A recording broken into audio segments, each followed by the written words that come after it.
오늘 창세기 전체를 공부하기 위해서는 시간이 많이 필요하지만은 창세기에 나타난 서론에 우리에게 주신 말씀을 한번 생각해 보면서 하나님의 형상대로 사람을 창조하시되 우리가 과연 하나님이 우리를 어떻게 창조하셨고 창조하신 이후에 우리의 삶을 어떻게 살아가야 되는가를 한번 깊이 생각해 보려고 합니다. 오늘은 본문 말씀과 연관되어 있기에 여성의 권익에 대해서 먼저 말씀을 드리려고 합니다. 우리가 잘 알다시피 동서고금을 막론하고 여자는 교육의 대상이 아니었습니다. 아마 우리 권사님들도 오빠들은 동생들은 공부했는데 나는 아직 여자로 태어나서 하지 못했다라고 하는 분들도 있을 것입니다. 우리나라도 남존여비 사상이 강해서 남자는 높고 여자는 낮다라는 문화적 관행으로 사회적 지위와 권리 면에서 남자를 우위에 두고 여자를 열의에 두었습니다. 여자의 역할은 지적인 면을 개발하고 발달하는 것보다는 집안에서 아이를 잘 낳아 기르고 남편의 편리한 삶을 위해 가정을 꾸려나가는 것으로 만족했었습니다. 한 예로 여자의 참정권과 공민권을 살펴보도록 하겠습니다. 다른 나라도 여성의 참정권과 공민권이 허락된 지가 그리 오래되지 않았습니다.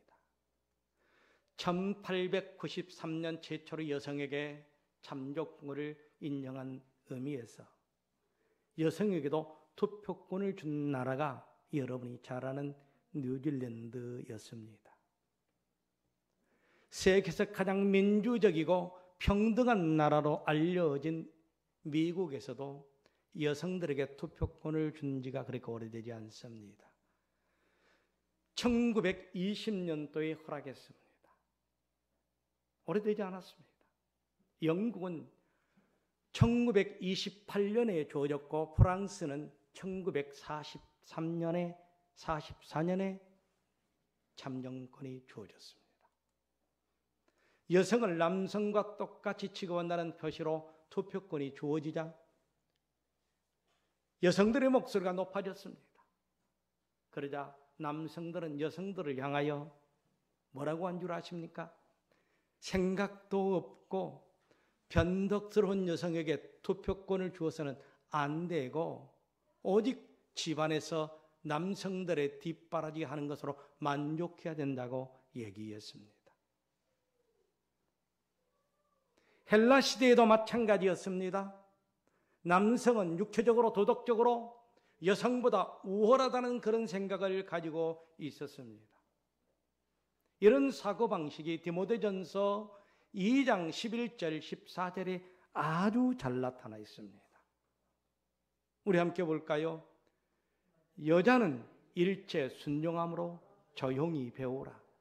여자가 가르치는 것과 남자를 주관하는 것을 허락하지 아니하노니 오직 조용할지니라. 이는 아담이 먼저 지음을 받고 하와와 그 후며 아담 속은 것이 아니고 여자가 속아 죄에 빠졌음이라 하겠습니다. 어떤 청년이 제가 대학부를 가르칠 당국에서 동생이 나대니까 성경을 펴놓고 너는 잠잠해라 그랬다는 얘기를 들었습니다. 당시 이 말씀을 잘못 해석함으로 인해서 하나님의 형상으로 지음받았지만 여자가 지는 형상은 2차적 차원이라고 주장했던 것입니다. 이유는 여자는 남자 후에 지음받았고 남자가 먼저 지음을 받았기에 결국 여자는 하나님의 형상이 아닌 남자의 형상을 소유했다라는 것입니다. 그리고 여자 안에 있는 하나님의 형상은 남자에게 있는 하나님의 형상 어느 정도만 소유했다라는 것입니다. 중세 신학자들에 의하면 이런 종족된 하나님의 형상은 창세기에 기록된 타락기사에서 여자의 이성 능력이 제한되므로 쉽게 유혹을 당한 것이라고 했습니다. 그런데 이러한 주장은 구약 성경 창세기를 연구하다 보면 잘못된 것임을 적나라하게 밝혀줍니다. 오늘의 본문 말씀 창세기 1장 27절을 보시기 바랍니다. 하나님이 자기 형상 곧 하나님의 형상대로 사람을 창조하시되 어떻게 했다고요? 남자와 여자를 창조하시되 라고 말씀하고 있습니다. 한마디로 27절의 말씀은 남자와 여자를 동일한 인격체로 하나님은 창조하셨다는 것입니다. 아주 중요한 말씀입니다. 헬라어로 사람을, 인간을 안드로포스라고 합니다. 안드로포스라는 말의 의미는 위를 바라보다 또는 하늘을 쳐다보다라는 뜻입니다. 이렇게 하나님은 남자와 여자를 인격체로 만들어서 하나님만 바라보고 하나님만 쳐다보고 사는 그런 창조물로 만드셨습니다. 그런데 사탄 마귀의 강간 꼬임에 넘어가서 그 하나님의 형상이 파괴되어 버렸습니다. 하나님의 형상이 파괴된 인간은 사탄 마귀의 자식이 되어 사탄 마귀를 섬기며 사탄 마귀의 종으로 전락해 버렸습니다. 인간이 사탄 마귀에 속아 죄를 범한 그 순간 재앙이 따라온 것만이 아니라 무서운 죄악성이 우리 인간을 지배하게 되어버렸습니다. 이런 죄악성을 지닌 인간의 죄악 속에 사는 것으로 너무 하나님께서 불쌍히 여겨서 당신의 아들 독생자 예수 그리스도를 둘째 아담으로 이 땅에 보내주셨습니다. 이 땅에 오신 예수 그리스도를, 그 십자가를 지신 예수 그리스도를 누구든지 믿기만 하면 하나님과의 나의 관계가 다시 회복된다라는 사실을 믿으시기를 바랍니다. 그래서 누구든지 메시아이신 예수 그리스도를 믿으면 하나님의 형상을 다시 회복하게 되어 있습니다. 요한복음 14장 6절에 이런 말씀이 기록되어 있습니다. 예수께서 이르시되 내가 곧 길이요 진리요 생명이니 나로 말미암지 않고는 누구에게로? 아버지께로 올 자가 없느니라. 새 생명 되신 하나님께서 당신을 믿는 자마다 새 생명으로 회복시켜 주신다는 말씀입니다. 이것이 바로 구원이요 회복입니다. 사도 바울은 고린도후서 5장 17절에서 이런 말씀을 하셨습니다. 그리스도 안에 있으면 뭐라고요? 새로운 피조물이라. 이전 것은 지나갔으니 보라 새 것이 되었도다. 누구든지 예수 그리스도를 영접하는 그 순간 새 생명적 관계가 회복되고 구원받은 하나님의 백성이 된다라는 것을 여러분 믿으셔야 합니다. 구원받은 하나님의 백성이 되었다면 죄성을 끊고 하나님의 형상을 회복한 새 사람답게 살아야 하는데 그렇지 못하고 계속해서 구속을 쫓고 과거의 죄를 답습하며 지어간다라는 것입니다. 출애굽기 20장 3, 4절을 보면 이런 말씀이 기록되어 있습니다. 모세는 창세기의 사람은 아니지만 하나님께서 모세에게 주신 직접적인 계시의 말씀을 돌판을 받으셨습니다. 2개를 받으셔서 하나는 깨뜨렸지만은 거기에 이런 말씀을 기록된 것을 우리에게 전달해 주고 있습니다. 너는 나 외에 다른 신을 내게 두지 말라. 너를 위하여 새긴 우상을 만들지 말고 또 위로 하늘에 있는 것이나 땅 아래에 있는 것이나 땅 아래 물속에 있는 것에 어떤 형상을 만들지 말라. 그렇게 말씀하고 있습니다. 아주 중요한 말씀입니다. 그런데 오늘날 그리스도인들의 삶을 보면 하나님과 우상을 동일시 섬기고 있다는 것입니다. 우리가 우상이라고 하면 만들어진 우상의 형상만 가지고 얘기하는 것이 아닙니다. 무엇이 우상인 줄 아십니까? 인생의 모든 문제의 해답을 우리를 회복시켜 주신 생명 되신 예수 그리스도에게서 찾아야 되는데, 하나님과 영적 관계 속에서만이 그 해답을 얻게 되어 있는데, 그리스도 없이, 하나님 없이 인간의 방법으로 해결하려고 하는 그 모든 것이 우상입니다.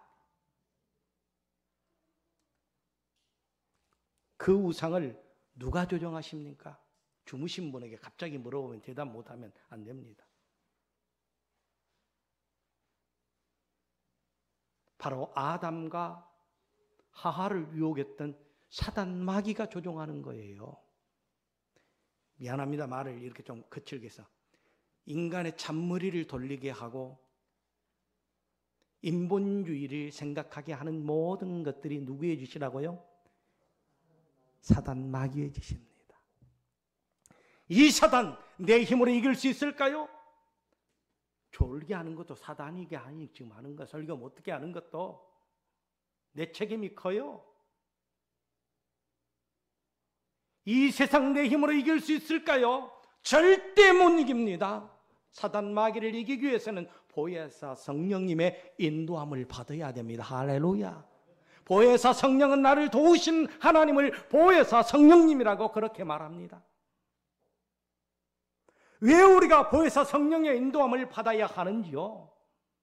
하나님의 형상이 회복되었지만 실상은 사단 마귀가 우리를 끊임없이 유혹하고 있기 때문입니다. 그러나 성령 안에 살면 그 유혹을 성령님이 물리쳐 주시고 하나님의 성품 안에서 그리스도의 사랑의 열매, 사랑과 희락과 화평과 오래 참음과 자비와 양성과 충성과 은혜와 절제와 그러한 많은 열매를 맺게 하신다라는 것입니다. 이런 열매를 맺으니 우리들의 삶에 있어서 기쁨이 넘칩니다. 사랑이 넘칩니다. 내 삶의 현장에서 평화가 깃듭니다. 할렐루야. 이런 존재로 나를 불러놓았는데 사탄 마귀가 아담과 하와에게 하나님 말씀대로 살지 않아도 된다고 속삭였던 것처럼 지금도 여전히 사탄 마귀가 우리에게 속삭입니다. 하나님 없이도 기도 안 해도 예배의 실패자가 돼도 살 수 있다고. 예배당에 나가면 되는 거지. 졸든 말든 예배당에만 나가면 되는 거지. 그렇게 또한 속삭입니다. 그러나 분명한 사실은 하나님의 형상으로 회복된 그리스도인은 우리를 회복 주시고 새 생명을 주신 메시아이신 예수 그리스도만 바라보고 사셔야 된다는 것을 믿으시기를 바랍니다. 이해를 하나 드리겠습니다. 잘 들으세요. 잘못하면 내가 이런 동물이 될 수 있으니까. 몹시 배가 고픈 멧돼지 한 마리가 숲속을 헤매고 돌아다녔습니다. 숲속을 헤매고 돌아다닌 이유는 먹을 것을 찾기 위해서입니다. 며칠 동안 헤매었지만 먹을 것을 찾지 못하다가 감나무 밑에 지나가다가 빨간 열매를 발견하게 되어서 입을 대보니까 꿀보다도 더 단 거예요. 먹어보니까 꿀맛이에요. 이 빨간 잘 익은 홍시를 먹고 얼마나 맛있었는지 덜뜨름한 도토리하고는 비교할 수가 없는 거예요.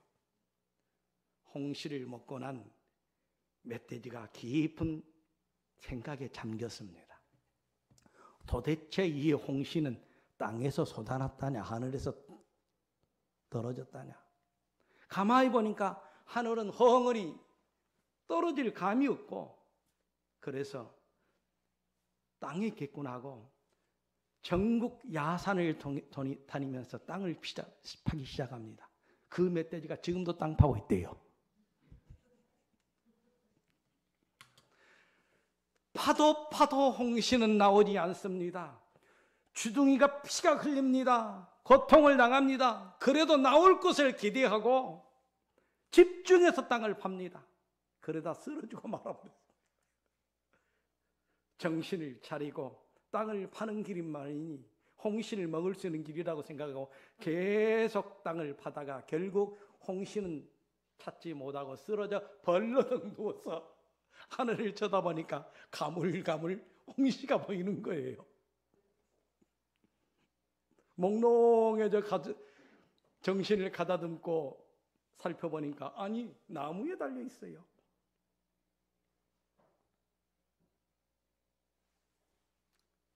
홍시를 발견한 멧돼지는 마지막 이런 말을 남겼답니다. 사랑하는 멧돼지 후손들이여, 홍시는 땅속에 있지 않고 하늘에 있다. 그런데도 애나 지금이나 멧돼지는 땅을 팝니다. 그렇습니다. 홍시는 감나무 위에서 떨어지는 열매입니다. 결코 땅에서 솟아나는 열매가 아닙니다. 이것이 진리입니다. 오늘날 많은 사람들이 하나님만 바라보고 살아야 하는데 하늘의 영적 세계를 바라보지 않고 세상 속에서 하늘의 진귀한 것을 얻고자 멧돼지처럼 세상을 바라보고 살아가는 데 있다는 것입니다. 이 땅에 존재하는 모든 동물들은 한결같이 땅만 바라보고 살아갑니다. 그리고 땅에서 기쁨을 얻고 먹을 것을 찾습니다. 그러나 우리 인간은 하나님을 바라볼 수 있도록 고개를 쳐들고 하늘의 세계를 바라볼 수 있도록 창조된 인간입니다. 믿습니까? 동물과 차원이 다릅니다. 땅만 바라보며 사는 존재가 아니라 하나님의 형상으로 다시 회복된 참된 그리스도인은 하나님의 나라를 바라보면서 하나님의 영광을 위해서 살아야 합니다. 장로교 창시자 갈병은 하나님의 영광을 돌리며 사는 것은 그리스도인의 첫째 목적이라고 하셨습니다. 사람을 지어놓고 첫째 목적을 하나님이 우리에게 주셨는데 나의 영광을 위해서 살아라 그리했습니다. 사람을 처음 만나면 지금 무슨 일을 하고 있습니까? 라고 묻습니다. 그렇잖아요. 무슨 일을 하고 있습니까? 세상 사람들은 우리가 어떤 사람인가 보다는 어떤 일을 하고 있는가를 더 관심을 갖고 있습니다. 그러나 성경은 그 사람이 어떤 목적을 위해 살아가는가를 아주 중요시 여깁니다. 우리는 어떤 목적을 가지고 살아가고 있습니까? 하나님의 형상을 회복한 그리스도인으로서 하나님의 영광을 위해서 사단의 유혹을 물리치고 성령의 열매를 지속적으로 맺는 그런 아름다운 성령 충만한 삶을 살아가기를 바랍니다. 사도행전 11장 24절에 한 인물이 나옵니다. 바나바는 착한 사람이요 성령과 믿음이 충만한 사람이라. 이에 큰 무리가 죽게 더하여졌더라. 그렇게 말씀합니다. 착한 사람이요 그리스도의 성품을 가진 사람이요 성령이 충만한 사람이요 믿음이 충만한 사람이라. 이런 믿음이 충만한 사람을 통하여 하나님의 나라가 확창되고 그 사람을 통하여 하나님의 나라가 부흥됐다라는 것입니다. 성령과 믿음이 충만한 사람이라는 말입니다. 히브리서 11장에 보면 아주 중요한 말씀이 기록되어 있습니다. 믿음의 사람들이 연대도로 이렇게 연결되어 있어요. 그런데 놀라운 사실을 발견합니다. 히브리서 11장을 보면 인류의 조상이 누구예요? 아담과 하와인데 이름이 없어요. 이스라엘의 초대 왕이 누구예요? 사울왕입니다. 이름이 없습니다. 그들은 하나님의 말씀에 불순종하여 하나님의 영광을 가렸기 때문에 그들의 이름이 없습니다. 성경에 보면 인류 역사상 가장 오래 산 사람이 누구입니까? 무드셀라입니다. 몇 살이에요? 아니 이거는 996세. 알았으면 안 주무셔야 돼.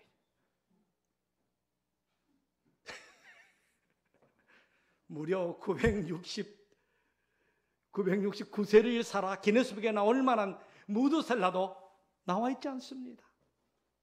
무드셀라가 인류 역사상 가장 오래 살았지만 하나님 모시기에 별 의미 없는 삶을 살았다라는 것입니다. 반면에 믿음이 충만한 사람 에녹과 아벨과 노아를 소개하고 있습니다. 이들은 보암직하고 화려한 세상의 우상을 쫓지 않고 보이지 않았지만 하나님을 경외하고 하나님의 말씀을 순종하고 하나님의 영광을 위해서 열매 맺는 삶을 살았기 때문에 그들은 기록되어 있습니다. 여러분 모두가 생명록에 기록된 귀한 성도들이 되기를 주 이름으로 축원합니다. 그렇습니다. 하나님의 형상으로 회복한 그리스도인들이 지속적으로 하나님의 영광을 돌리기 위해서는 복음으로 이 땅을 충만케 하고 복음으로 이 땅을 정복해야 된다고 성경은 말씀하고 있습니다. 이것이 은혜요 그리스도인의 사명입니다. 요한일서 4장 14절 16절에 보면 이런 말씀이 기록되어 있습니다. 함께 보도록 하겠습니다. 아버지가 아들을 세상의 구주로 보내신 것은 우리가 보았고 또 증언하노니 아버지가 누구든지 예수를 하나님의 아들이라 시인하며 하나님이 그 안에 거하시고 그도 하나님이 하나님 안에 거하시느니라. 중요한 말씀입니다.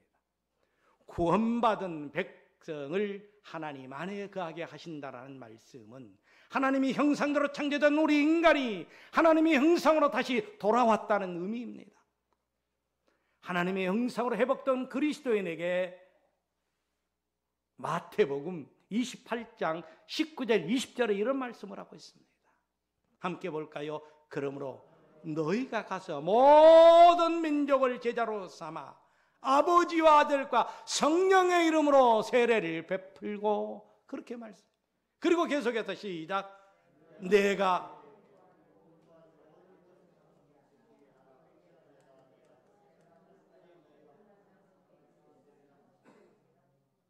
참으로 너희가 항상 함께 있으리라. 할렐루야. 너희는 가서 모든 민족을 제자를 삼으라는 것이었습니다. 예수님도 이 말씀을 지키기 위해서 스스로 복음을 전하셨습니다. 이곳저곳을 다니면서 오늘도 수많은 성도와 선교사님들이 험지에서 복음을 전하는 이유가 바로 여기에 있습니다. 그 이유가 회복된 그리스도인의 의무요 사명이기 때문입니다.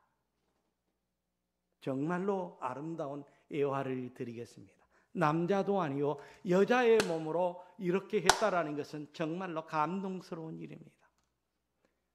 이하예라 대학교를 남자가 세운 것이 아니고 여자가 세웠습니다. 이분입니다. 메리 크리스톤이라고 하는 부인이신데 미국 선교사인데 남편을 따라오셨습니다. 크리스톤 선교사 부인은 자신이 집에서 공부방을 시작했습니다.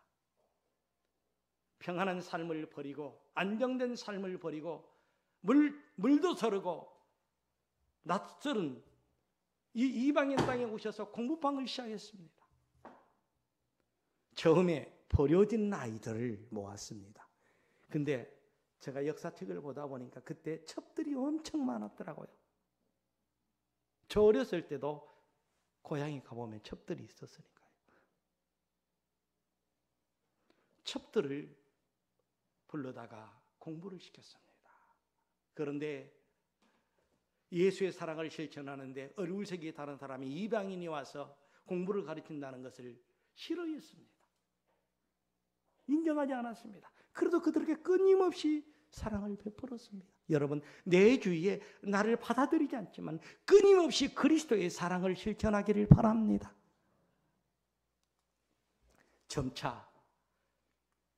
점차 이분의 진심을 알고 난 이후에 조정에서, 지금으로 말하면 조정이 어디예요?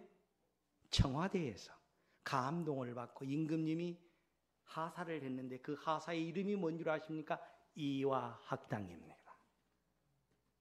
당시에 1889년에 학생 수가 26명이었습니다. 많지 않았습니다.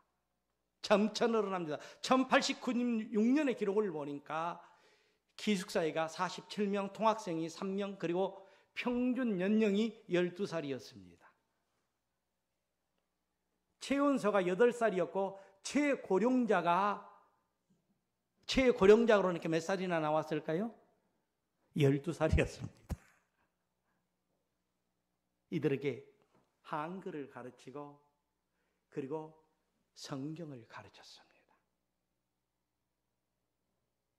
한 여인이 안전된 삶을 버리고 낯설고 물서는 조선 땅에 와서 학당을 만들어 남존 여비 사상에 강한 시대에 여성들에게 공부시킨 이유가 무엇이겠습니까? 그 이유는 단 하나입니다. 죄로 죽을 수밖에 없는 자기를 구원해 주신 그 하나님의 은혜에 감사해서 이 복음을 들고 와서 이 땅에서 여인들에게 복음을 전했던 것입니다. 이것이 하나님의 지상의 명령이기 때문이었습니다. 자기의 안일보다는 하나님의 영광을 위해서 살았던 이 여인처럼 여러분들도 그렇게 삶을 살아가시기를 바랍니다.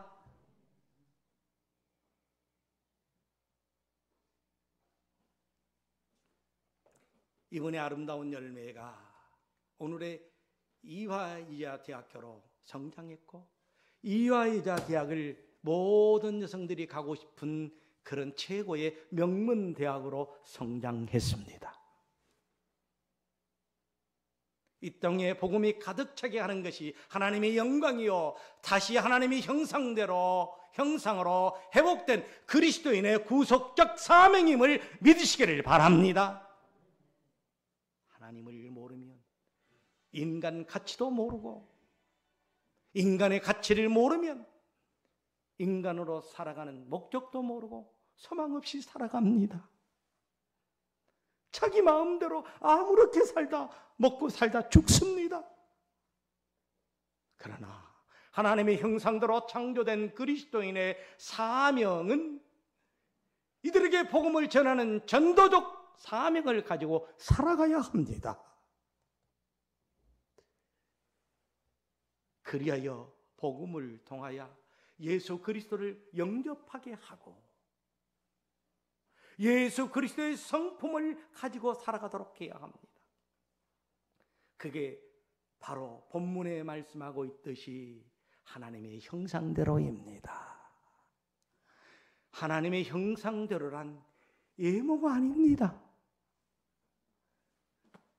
존재 내면에 있는 그리스도의 성품을 닮았다라는 것입니다.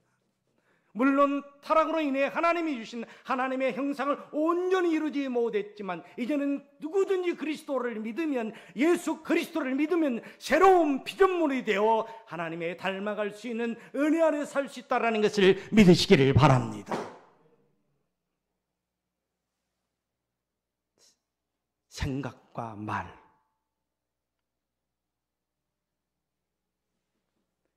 행동이 하나님을 더욱 닮아가는 것이 성화요, 그리스도인이 지향하는 생활의 목표입니다. 오늘보다는 내일이, 내일보다는 모레가 더 닮아지고 변화되는 그리스도인이 되기를 바랍니다. 말씀을 정리하도록 하겠습니다. 오늘날에도 하나님의 형상대로 창조된 인간이 반드시 지켜야 될 명령이 있습니다. 그것은 복음을 전하는 것입니다. 인류의 선조 아담과 하와는 하나님의 명령을 무시하고 사단의 유혹에 넘어간 결과 어디에서 쫓겨났습니까? 에덴 동산에서 쫓겨났습니다. 쫓겨난 이후의 히스토리를 말하자면 한이 없습니다. 하나님이 아담을 부르는 장면도 나옵니다. 헐거벗은 그 모습이 창피해서 말을 못합니다. 에덴에서 쫓겨났다는 것은 하나님의 형상을 잃어버렸고 천국에서 쫓겨났다라는 의미입니다. 이때부터 인간에게는 갖가지 불행과 고통이 오게 되었습니다. 그러나 하나님은 이 땅에 예수 그리스도를 보내주셨습니다. 누구든지 예수 그리스도를 믿으면 구원을 얻고 잃어버린 하나님의 형상을 다시 회복한다고 말씀을 드렸습니다. 그래서 하나님은 하나님의 형상을 다시 회복한 그리스도인에게 복음을 전하라 명하셨습니다. 이 복음은 지켜도 되고 지키지 아니하도 되는 명령이 아닙니다. 에덴 동산에서 허락한 그 명령과도 같습니다. 요즘 코로나19로 사단이 교묘하게 이용합니다. 사단은 하나님의 자녀들의 깃 속에 속삭입니다. 전도하라고 하면 별의별 친구, 별의별 또한 변명을 해요. 아내를 좀 모시고 오라, 며느리를 모시고 오라. 제가 각자 전화를 해보면요,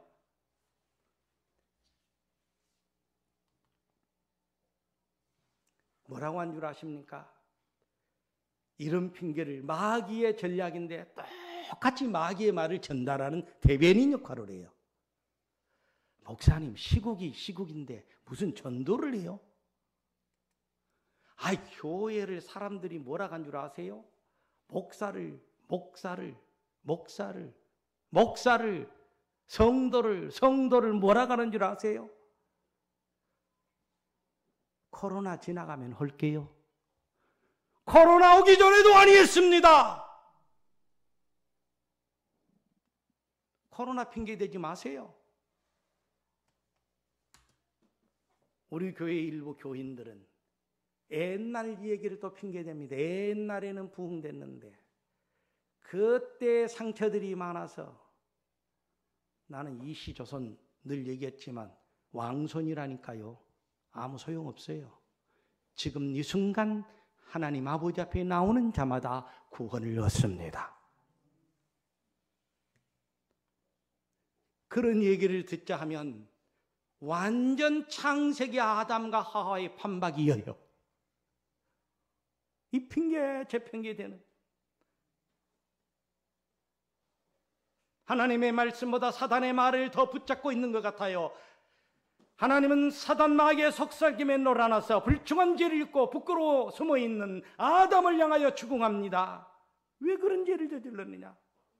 남편은 아내는 누구를? 뱀을. 이들은 하나님의 음성을 듣지 않고 마귀의 말을 신뢰하고, 아담은 아내의 말에 더 순종했던 것입니다. 아담과 하와같이 인생을 살면 하나님이 목사라고 봐줄까요? 일절 안 봐줍니다. 미안합니다. 성경이 없는 말이라 이단이라고 해도 좋습니다. 어떤 부흥강사가 얘기하는데, 죽어서 천국에 가는데 강에 주둥이만 둥둥 떠달리더래요. 거기 보니까 목사 입이더래. 몸과 마음으로 실천해야 되는데 주둥이로만 나불나불 거려서. 목사 되고 장로 되고 집사 된다고 권사님 된다고 하나님이 봐줄까요? 아니, 봐줍니다. 지금 돌아가셨습니다만 성경이 없는 말을 할 때 제가 좀 온 것도 없는데 두려운데, 옛날에 강다리 목사님이라고 계셨어요. 그분이 설교하는데 참 성도들에게, 제가 지금까지도 이 가슴에 담고 있는 건데, 주일 성수 얘기하다가 꿈속에 누가 이렇게 사닥다리를 타고 하늘나라를 올라가더라는 거예요. 그런데 사닥다리가 없더라는 거예요. 쫙쫙쫙 있다. 알고 보니까 열차가 지나가잖아요. 완행열차를 타고 간 거예요. 이분이 KTX를 타고 쭉 가야 되는데 용산역을 출발하면서 칙칙폭폭 용산역입니다. 노량진역입니다. 그러는데 그 다음부터는 그냥 통화해버리더라는 거예요. 알고 보니까 사닥다리가 주일날 빠지는 그 순간은 사닥다리가 없더라는 거예요. 사닥다리를 짚고 계속 올라가야 되는데 신앙생활도 천국을 바로 가야 되는데 용산역에 쉬고 어디에 쉬어요? 노량진역에서 쉬고 영등포역에서 쉬고 매 역에서 완행열차처럼 쉬고 가더라는 거예요. 얼마나 피곤하겠어요. 그 강다리 목사님이 얘기 듣고 그렇구나. 주일 성수도 빠지 말아야 될 것이고 그리고 완행열차처럼 그냥 모든 시험은 다 거치는 거예요. 그냥 용산역 거치고 노량진 거치고 대방동 거치고 구로역 거치고 모든 시험은 다 정거장이에요. 그냥 저기 목적지까지 바로 가는 KTX 타는 우리 성도들이 되기를 바랍니다. 사랑하는 성도 여러분, 이제 우리의 삶의 주인은 여러분이 아니고 내 인생의 성령님이 주인이 될 때 강교한 사탄 마귀의 유혹을 물리치고 복음의 승리자가 될 수 있습니다. 성령과 복음의 승리자가 되셔서 은혜와 복음으로 이 땅에 충만하게 하시기를 바랍니다. 은혜와 복음으로 이 땅을 정복하는 그리스도인이 되기를 주님의 이름으로 축원합니다. 기도하겠습니다. 하나님, 우리를 부르셨습니다. 부르시는 그 하나님의 뜻에 따라 순종하는 저희들 되게 하여 주시옵소서.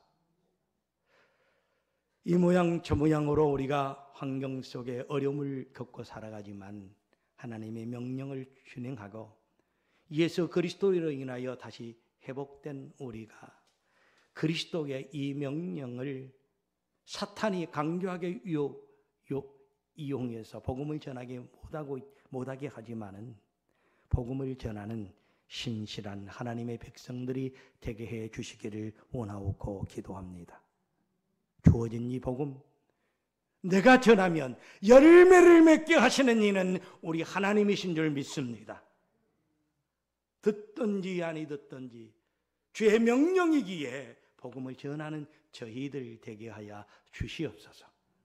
내 가족과 내 주위의 모든 사람들에게 예수 그리스도를 전하게 하시고 사단의 유혹에 받지 않는 저희들 되게 해 주시옵소서. 감사하고 예수 이름으로 기도하옵나이다.